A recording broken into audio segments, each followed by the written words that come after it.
Et mince, est-ce que c'est bien celle que je pense? Gabi, ma copine, a regardé dans la même direction que moi. C'est qui? C'est alors que ma belle-mère s'est avancée vers le bar. « Salut, un martini », elle a devoir demander. Elle a d'abord regardé Gabi avant de se tourner vers moi. « Suis-moi maintenant ». On est sorti du bar, elle s'est tournée vers moi. « C'est pour ça que tu as demandé à ton père de te laisser vivre seul ?» Elle a dit en pointant le bâtiment de la main. « Écoute, ce que tu as à dire ne m'intéresse pas. Je sais tout ce que ton père t'a donné à tes 18 ans. Alors, sauf si tu veux que ton père soit fou furieux à cause de ce que tu fais, tu vas devoir faire tout ce que je te demande, vu que ton père a décidé de faire des économies sur moi. » Nicole a fait un sourire sournois en glissant sa main le long de ma mâchoire. Elle s'est tournée en riant avant de se diriger à l'intérieur. Avant de continuer, laissez-moi me présenter. Je m'appelle Preston. Ceci est un simple rappel pour ne pas oublier d'aimer la vidéo et de vous abonner à notre chaîne. Activez les notifications pour être au courant de chacune de nos nouvelles histoires folles. « Ton téléphone sonne ?» a dit Gabi alors que j'étais dans la cuisine. « J'arrive !» J'ai posé les casse-croûtes et les boissons sur le plateau et j'ai couru jusqu'au salon. J'ai placé le plateau au centre de la table et j'ai pris mon téléphone. J'ai roulé les yeux et j'ai répondu. « Qu'est-ce que tu veux, Nicole ? J'espère que tu n'es pas en train de te plaindre. En tout cas, est-ce que tu as déposé les 5 000 $ sur mon compte comme je te l'ai demandé ? » Oui, Nicole. Bien. Et la prochaine fois que je t'entends souffler, je dirai à ton père ce que j'ai vu il y a quelques semaines. N'oublie pas qui est le maître du jeu. Elle a raccroché. Je me suis étalé dans le canapé à côté de Gabi et je me suis frotté les tempes. Qu'est-ce que la méchante sorcière veut maintenant? La même chose qu'elle veut depuis qu'elle a posé ses yeux sur moi. Ruiner ma vie. Je n'ai jamais connu ma mère en grandissant. Mon père m'a dit qu'un jour, elle s'est levée et a décidé de ne plus être sa femme, ni ma mère, un instant de plus, puis elle est partie. Quand j'avais environ 12 ans, mon père s'est marié avec Nicole. Je ne sais pas s'il s'est marié par amour ou pour me surveiller, mais je savais que Nicole s'était mariée avec lui pour son argent. Je souhaite parfois exposer à la lumière du jour pour montrer à mon père à quel point elle est fausse. Vous savez, de la même manière qu'on identifie de la fausse monnaie. Dans tous les cas, j'avais hâte de quitter la maison pour échapper à mon père et à Nicole. Je ne pouvais rien faire à la maison et mon père me disait qu'un jour, je reprendrais son entreprise. Mon père a dit qu'il paierait mes études à l'université seulement si j'allais dans la même université que lui.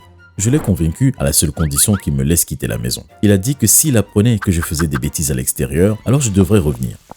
Ce qui nous emmène à mon problème actuel. Et si elle essaye de te menacer maintenant? Gabi m'a regardé l'air amusé. Elle a dit qu'elle pourrait dire à mon père que je travaille au bar. Si elle lui dit, alors je n'aurai pas d'autre choix que de rentrer à la maison. Mon père cherche n'importe quel moyen pour me faire revenir et Nicole le sait très bien. Elle sait qu'il m'a donné de l'argent et maintenant elle m'en gratte. Le seul moyen de l'arrêter de me menacer est de trouver quelque chose qui pourrait le menacer. C'est simple à mon avis, a dit Gabi en souriant avec les étoiles dans les yeux. C'est le moment de montrer que tu es un homme et de te battre contre Nicole à un niveau supérieur. Je savais bien que je t'aimais pour une raison. J'ai dit en riant. J'adore ta façon de penser. Moi et Gabi avons décidé de suivre Nicole chacun notre tour. On s'est dit que c'était la meilleure chose à faire vu que mon père était un homme d'affaires connu. On ne voulait pas prendre le risque d'embaucher quelqu'un qui pourrait nous menacer après avoir découvert quelque chose sur Nicole. Après avoir suivi Nicole pendant 3 semaines, on n'a rien trouvé d'anormal pour la menacer. On a cependant découvert qu'elle rencontrait un conseiller plusieurs jours par semaine, ce qu'on trouvait bizarre. Mais on ne pouvait pas entrer dans le lobby sans avoir de rendez-vous. J'ai décidé de devenir client de son conseiller pour voir si on ne pouvait pas trouver quelque chose contre Nicole. Alors que j'attendais l'ascenseur pour aller à mon premier rendez-vous avec le conseiller, les portes se sont ouvertes et j'ai dû me retourner rapidement car j'avais remarqué Nicole dans l'ascenseur. J'ai regardé au-dessus de mon épaule qu'elle quittait bien le bâtiment avant d'attendre un autre ascenseur. Ouf, c'était chaud. Je me suis assis dans le couloir jusqu'à ce que la secrétaire me dise d'entrer. J'ai ouvert la porte et j'ai vu un vieil homme assis à côté d'un canapé. Il s'est levé pour m'accueillir. Il s'est présenté comme étant Monsieur Kahn. La seule chose sur son bureau était la photo d'une petite fille qui avait environ 5 ans. J'ai regardé dans la pièce s'il n'y avait pas quelque chose de bizarre, mais je n'ai rien trouvé. Preston, la voix de Monsieur Kahn m'a fait revenir dans la réalité. Vous êtes prêt à commencer? J'ai hoché la tête et on a commencé. Rien de bizarre ne s'est passé pendant les premières semaines. J'avais presque oublié que j'étais là pour trouver des informations pour menacer Nicole. Jusqu'à ce rendez-vous qui a tout changé. Je suis désolé, Monsieur Kahn, sa secrétaire a dit en entrant dans son bureau. Je lui ai dit que vous étiez en plein rendez-vous, mais elle insiste pour vous voir maintenant. Je t'appelle depuis au moins 30 minutes. Nicole a poussé la secrétaire sur le côté. Elle était si concentrée sur Monsieur Kahn qu'elle m'a même pas vu. On doit aller voir Patrice maintenant. Tu t'en souviens? C'est ta fille. Le docteur a dit que quelque chose est arrivé. Allons-y. Nicole est sortie du bureau. Monsieur Kahn s'est dégagé la gorge. Je suis désolé pour cette interruption. Et si on continue un autre jour? J'ai hoché la tête et j'ai ouvert la porte en faisant attention. J'ai jeté un coup d'œil dehors pour être sûr que Nicole n'était pas là. Alors que je me dirigeais vers la sortie, j'ai appelé Gabi pour lui dire que j'avais trouvé quelque chose sur Nicole. On a décidé de se voir à mon appartement cette nuit-là. D'accord, alors qu'est-ce que tu as découvert? A demandé Gabi dès que je lui ai ouvert la porte. Elle est venue pendant un de mes rendez-vous aujourd'hui. Je ne pense même pas qu'elle m'ait vu. Viens-en, au fait, qu'est-ce que tu as trouvé? Gabi était impatiente. Apparemment, je me suis avancé vers mon ordi avant de m'asseoir. Nicole a une fille et apparemment le père est docteur. Je me suis dit que peut-être si je recherchais le nom de Nicole ou celui du docteur sur internet, alors je trouverais quelque chose sur leur fille. Eh bien, ça mérite d'essayer. Cherche aussi si un accident s'est produit. On n'a rien trouvé sur Nicole et sur le docteur. On a eu de la chance quand on a vu un article avec la photo de Monsieur Kahn, Nicole et une petite fille. Il y avait environ 9 ans, un conducteur ivre a renversé une fille de 16 ans, Naïla Georges, alors qu'elle traversait la rue. L'article disait qu'une personne avait été tuée ce jour-là. Le nom de la personne tuée du conducteur n'était pas mentionné. Si elle est toujours mariée à Monsieur Kahn, alors ça veut dire que Nicole et mon père ne sont pas mariés. Mais pourquoi cette mascarade? On va devoir découvrir les vrais noms de Monsieur Kahn et Nicole pour assembler les pièces du puzzle. Demain, on va à l'hôpital. Le lendemain, moi et Gabi sommes entrés dans l'hôpital. Gabi a dit rechercher sa cousine Naïla Georges. La réceptionniste lui a donné le numéro de la chambre et on est allé trouver la chambre. On a décidé que Gabi allait entrer dans la chambre pendant que je ferais la garde, car les dossiers des patients étaient gardés dans leur chambre. Je me suis assis avec un magazine à côté de la chambre de Naïla et Gabi est entrée. Après quelques secondes, Gabi est sortie. Alors qu'elle allait fermer la porte, le docteur est arrivé. Qu'est-ce que vous faites? Allons-y. J'ai pris la main de Gabi et j'ai couru hors de l'hôpital avant que la sécurité nous rattrape.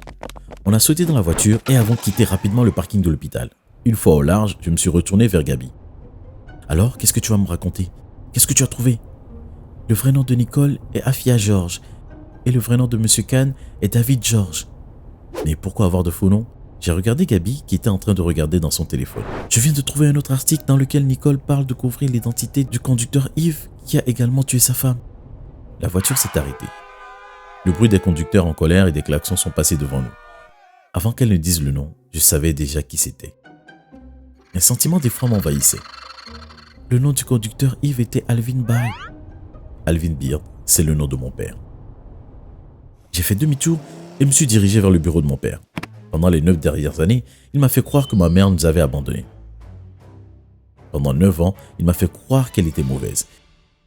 Tout ça pour que je découvre qu'il a tué à cause de sa conduite en état d'ivresse. Mes doigts serraient le volant alors que je zigzaguais à travers les voitures. Je me suis garé devant le bureau de mon père et je suis entré dans l'immeuble. J'ai grimpé les escaliers 2 par 2 jusqu'à atteindre l'étage où se trouve son bureau. J'ai ouvert toutes les portes en l'appelant jusqu'à ce que quelqu'un me dise qu'il était déjà parti. J'ai couru au rez-de-chaussée, puis à la voiture. Quand je suis arrivé, Gabi était debout, les bras croisés. Je ne te suis pas si tu continues à conduire comme ça.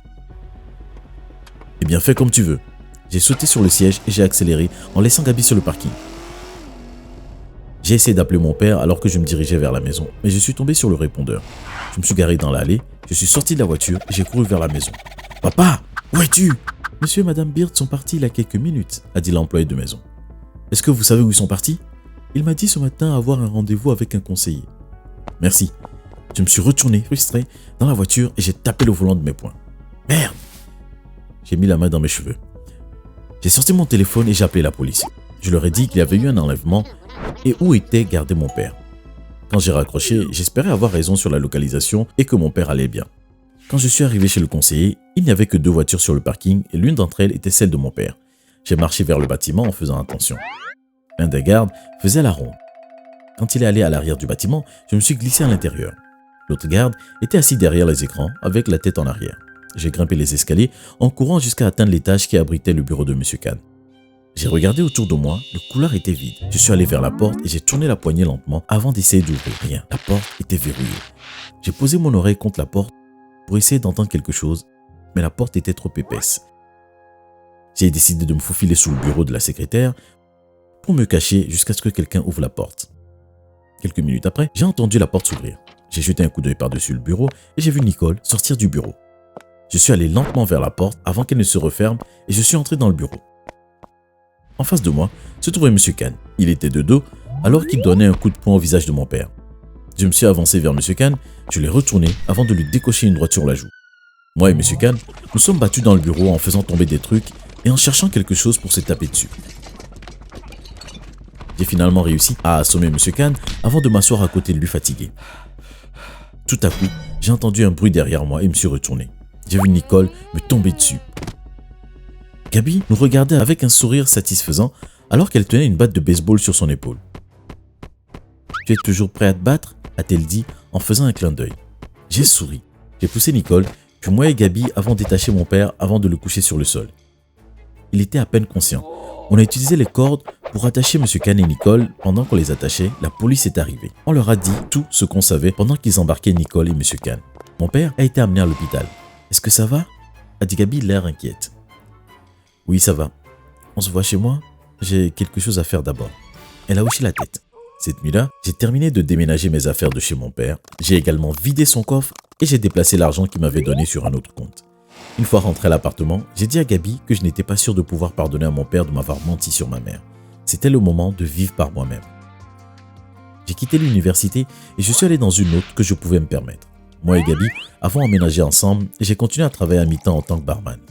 Un soir, avant d'aller dormir, mon téléphone a sonné. « Qui appelle si tard ?» a dit Gabi en me regardant. C'était mon père. Personne. J'ai éteint mon téléphone ainsi que la lumière et je suis allé me coucher. Pendant ce temps à l'hôpital, les yeux de Naïla se sont ouverts. « Docteur, elle est enfin réveillée !» a hurlé l'infirmière dans le couloir.